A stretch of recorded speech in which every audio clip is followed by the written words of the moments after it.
à cet appel dans, un espace mondialisé et une économie globale.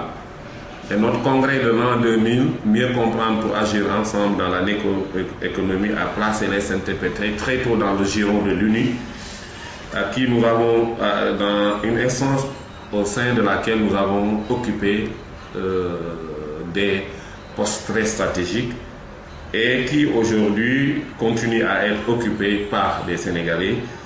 Et en l'occurrence, je pense qu'Aïda Aïdara Diop et Ndeye Founé sont tous des dirigeants au niveau de l'UNI et je leur souhaite plein succès dans leur mission.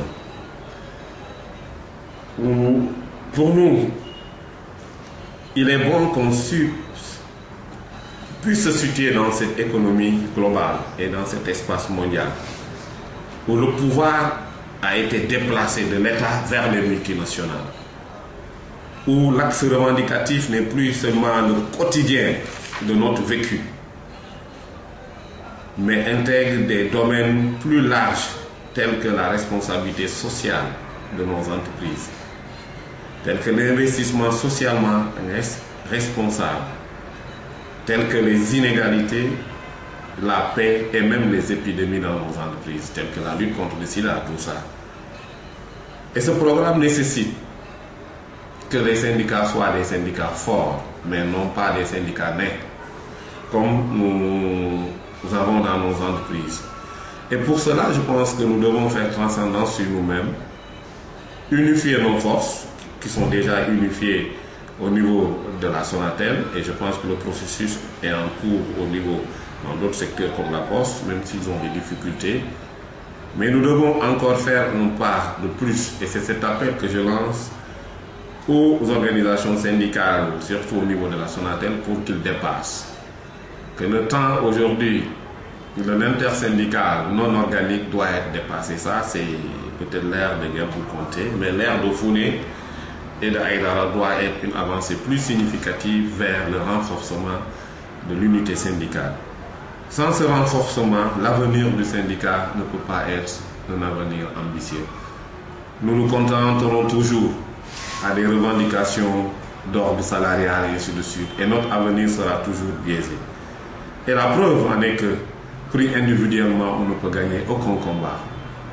Et quand nous menons son combat, nous devons faire en sorte de transcender nos couleurs locales, nos rivalités internes, et même quelquefois et je passe sur ces mots, mais tout le monde comprend ce que je veux dire, il faut que ces nouvelles équipes qui sont en jeu puissent créer de nouveaux cadres de lutte qui correspondent à ces économies mondialisées et à ces multinationales comme France Télécom qui constituent des forces de frappe réelles. Nous devons dépasser même l'horizon national pour aller au secours des syndicats qui ont besoin de nous. Je pense que personnellement, j'ai beaucoup contribué à la naissance du syndicat au Mali. J'ai beaucoup contribué au renforcement du syndicat au Cameroun. Et je pense que le syndicat de la Guinée qui vient de naître, on est en train de les coacher. Et je pense que ce travail doit continuer.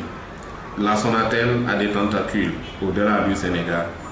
Il faut nous aussi que nous puissions battre, elle, au-delà de nos frontières. Et pour cela, ça nécessite un programme ambitieux. Donc, en un mot, ou bien en résumé, des syndicats forts. C'est ce que prône l'UNI. Et je pense qu'à Nagasaki, récemment, les représentants du CITS et du SNPT qui auront à discuter sur ce thème, de aller de l'avant. Donc, en un mot, le mot de la fin, c'est aller de l'avant. Mais comment aller de l'avant? Il faut d'abord l'unité organique, il faut l'unisson des cœurs, et je pense qu'il faut aussi que notre mobilité, notre combativité puisse induire dans d'autres secteurs.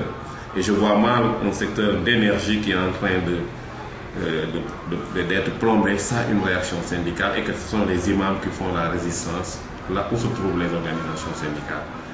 Donc je terminerai pour lancer un appel à nos centrales syndicales pour se saisir très tôt et faire en sorte que le mouvement syndical soit un levier de développement, un levier d'émancipation et de libération peuple. Je vous remercie.